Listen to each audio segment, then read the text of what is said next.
बातमी आहे पालघरमधून। पालघरमध्ये एका हॉस्टेलमध्ये एका विद्यार्थिनीला धर्म परिवर्तनाचा प्रकार समोर आलेला आहे। दरम्यान हिंदू विद्यार्थिनीवर जबरदस्ती नमाज पठणाचा आरोप करण्यात आलाय।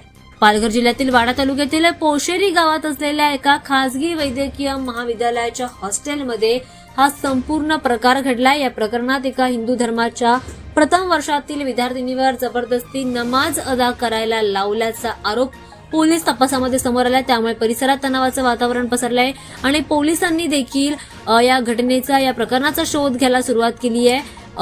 या महाविद्यालयामध्ये फिजिओथेरपी शाखेतील नाशिकची रहिवासी ही पहिल्या वर्षामध्ये शिक्षण घेते आहे आणि तिच्यासोबत हा संपूर्ण प्रकार घडलाय। या मुलीला जबरदस्ती तिच्या इच्छेविरुद्ध एका इस्लामी विद्यार्थिनीने इस्लामी नमाज पठण करायला दबाव आणला आणि तिला नमाज पठण करायला लावला। मात्र ही घटना घडल्यानंतर या विद्यार्थिनीने लगेचच तिच्या कुटुंबियांना या घटनेची माहिती दिली आणि यानंतर त्या विद्यार्थिनीच्या कुटुंबियांनी विश्व हिंदू परिषदेकडे याची तक्रार केली, कारण महाविद्यालय प्रशासनाने यावर कोणतीही कारवाई केली नसल्याचा आरोप या विद्यार्थिनीच्या कुटुंबियांनी केला आहे। दरम्यान या घटनेनंतर गंभीर आरोप केल्यानंतर वाडा पोलीस स्टेशनमध्ये यावर FIR नोंद करण्यात आली आणि पोलिसांनी महाराष्ट्र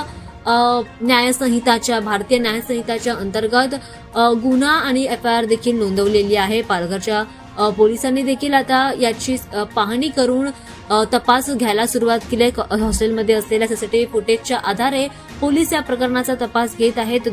कोणी दोषी आढळल्यास यावर कठोर कारवाई केली जाईल असं देखील सांगण्यात येत आहे।